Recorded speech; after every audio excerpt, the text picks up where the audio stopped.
Hi guys, so I have another story for you. This is going to be my coming out story. The one that everyone does. The story that everyone knows about. The one that fairy tales are made of, right? No. But it will be an adventure for you guys. So, let's rewind back in my life to a time I called middle school.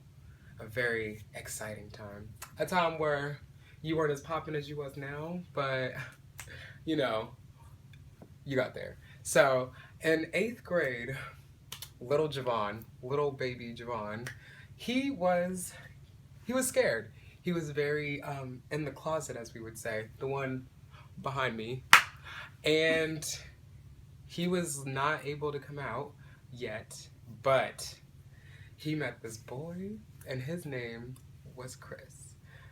And Chris, he was cute, but there was complications with Chris. I actually was dating his ex-girlfriend. Yeah, I know, drama. So, as I was talking to his ex-girlfriend, I remember it was in drama class, 8th grade. So think of like this really big gay theater room, red curtains, seats, dark as hell. Yes, child, you know, all the drama kids talking to you. And I was talking to this girl that I was dating. Her name's, we're gonna call her Ashlyn. And Ashlyn was my girlfriend at the time. And she was like, "Do you see that guy down there?" And she's like pointing right below me. And I'm like, "Okay." And she's like, "That's my ex boyfriend." And I was like, "Your ex boyfriend's kind of cute." In my head, I was thinking that. But I was like, "Uh huh. That's your ex. Okay, great." And then she's like, "Yeah, don't talk to him because he's an asshole and like he dumped me for no reason."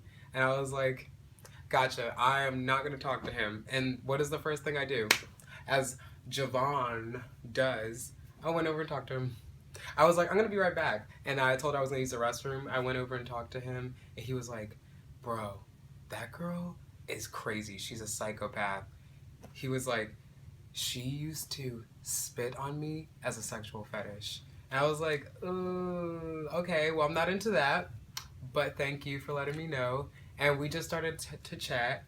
And if I had to give a brief description of him, think of like Ryan Gosling, but with a little bit more acne. So, so he was cute, but yeah. Anyways, we hung out at his house a week later after I had broken up with Ashlyn, and things started to get a little flirty. He was texting me before this saying little flirty things, but obviously when you're a kid, you're like trying to make it look like a joke. You're like, yeah. But anyways, we were at his house and we were playing video games. And me and my gay ass, I was wearing like these shortest shorts, and I was like doing anything I can to flirt with him. I was bending over a little bit, like, "Oh, I need to get this controller. What is that a new Xbox you have? Oh, what, that PlayStation? Oh, an Atari?" And of course, I saw him looking at the booty. He wanted a little something, but you know, had to keep it under wraps for him. And we're just kind of talking, hanging out, and then I remember we go into the garage, and things got a little personal, if I might add, a little sexy. So after that, I remember it was like butterflies. It was like everything I had dreamed of in my head. It was a fairy tale, and then he said the fateful words, "I think I'm straight." Yeah, awesome. After I just fell in love with you. So I remember, you know that feeling in your chest when your heart literally just drops and breaks? Like you just took a vase. I'm gonna show you. You took a vase, and that's my heart. Gone. So I remember I just looked at him and I was like, I couldn't even say awesome. I couldn't say fuck you. All I could say was, and tears streaming down the face. I'm talking like a mess. I was a mess. And like I was trying to, you know when you're trying to play it off like you're not crying? I was like, "Let's go play some video games." And we start playing Call of Duty, and I remember I'm just on this couch bawling while trying to like shoot. So I'm over here like, why would you love me? Why would you fucking love me? Just love me. And then he's like, let's watch a movie. And then after that, we watched the movie.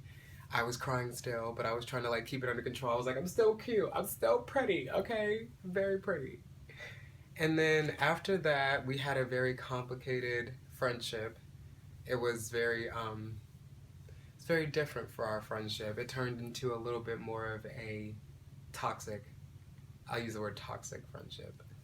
And after that, I remember I told two of my friends, we're gonna call them Megan and Courtney. I told Megan and Courtney, and the next day, after I had told them what happened between me and Chris, it was plastered all over school. Yeah. And after I told them to keep it a secret, they decided someone, Courtney or whoever the other girl's name was, because, you know, they're irrelevant now, they told everyone in the school. So I remember the next day, I just kept getting stares. Like, is he gay? I heard he was gay. I heard that he sucked a penis. Me? I'm a church girl. I would never do those things. And I remember I just felt mortified. I didn't know what to do. So I just put my head down. And I found out at the worst time. Guess what I was doing? I was eating lunch.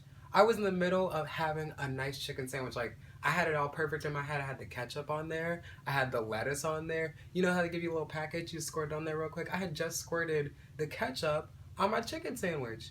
And then this really annoying guy comes up to me, stares at me straight in the face and says, "Are you gay?"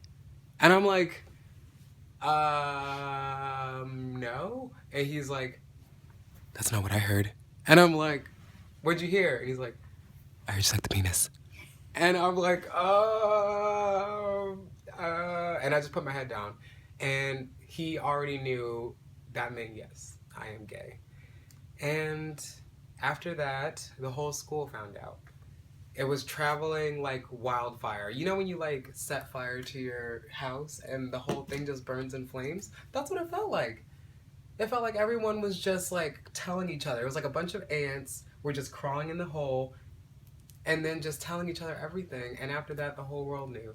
I had literally felt like someone had just dropped a boulder on my head. I was like, my whole life was being ruined. But after that, the fire died down a little bit. And I kind of just said to myself, Javon, you know what? This is who you are. You need to just accept it. You've already been through heartbreak. So you need to just get over it. So the next day I come to school and I just have my head held high. I feel like the president of the United States. I'm like, nothing's gonna get me down today. I got my head up, looking cute. I'm looking bad. I got a cute black shirt on, and we all know how black slims you out. I was already slim, but I was Slim Shady that day. And I just look at everyone and I say, you know what? I am gay. And I'm proud.